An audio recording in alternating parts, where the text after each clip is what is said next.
அனைவருக்கும் வணக்கம். சட்டம் கிடைத்த முக்கிய அறிவிப்பின்படி தமிழகத்தில் நாளை நாட்கள் செப்டம்பர் மாதம் 11ஆம் தேதி புதன்கிழமை பல்வேறு மாவட்டங்களுக்கு கனமழை எச்சரிக்கை கொடுக்கப்பட்டனர். குறிப்பாக நாளை முதல் அடுத்து வரக்கூடிய நாட்கள் எந்த மாவட்டங்கள் கனமழை பெய்யக்கூடும், என்ன முக்கியமான அறிவிப்புகள் எல்லாமே இப்போ நம்ம பிரீஃபாக பார்க்கலாம். மறக்காம ஸ்கிப் பண்ணாம பாருங்க. உங்களுக்கு கனமழை எச்சரிக்கை பற்றி பல முக்கிய அறிவிப்புகள் உடனுக்குடன் துல்லியமாக தெரிந்து கொள்ள நம்மளோட சேனலை கீழே இருக்கிற பட்டனை கிளிக் பண்ணி சப்ஸ்கிரைப் பண்ணிக்கோங்க. பக்கத்துக்கு பெல் பட்டனை கிளிக் பண்ணிக்கோங்க. இந்த வீடியோ உங்களுக்கு பிடிச்சிருந்தா லைக் பண்ணுங்க. இப்போ வாங்க வீடியோக்குள் போகலாம்.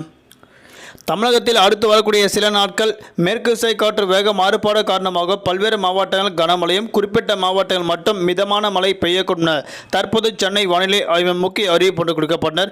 அதன்படி தமிழகத்தில் நாளை முதல் அடுத்து வரக்கூடிய செப்டம்பர் மாதம் 16ஆம் தேதி வரை தமிழ்நாடு, புதுவை, காரைக்கால் பகுதியில் பெரும்பாலான மாவட்டங்கள் இடியுடன் கூடிய கனமழையும், குறிப்பிட்ட மாவட்டங்கள் மட்டும் மிதமான மழை பெய்யக்கூடும் அறிவிக்கப்பட்டனர். இதன் காரணமாக நாளை நாட்கள் நீலகிரி, கோவை, திருப்பூர், தேனி, திண்டுக்கல், தென்காசி, திருநெல்வேலி, கன்னியாகுமரி, தூத்துக்குடி உள்ளிட்ட மாவட்டங்கள் நாளை நாட்களும் குறிப்பிட்ட பகுதிகளுக்கு கனமழை பெய்யக்கும் அறிவிக்கப்பட்டனர். தலைநகர் சென்னை மற்றும் புறநகர் பகுதிகளில் அடுத்த 48 மணி நேரத்திற்கு வானம் பொதுவாக மேகமூட்டத்துடன் காணப்படும். நகரின் ஒரு சில பகுதிகள் லேசான முதல் மிதமான மழையும், அவ்வப்போது இடியக்கூடிய கனமழை பெய்யக்கூடும்.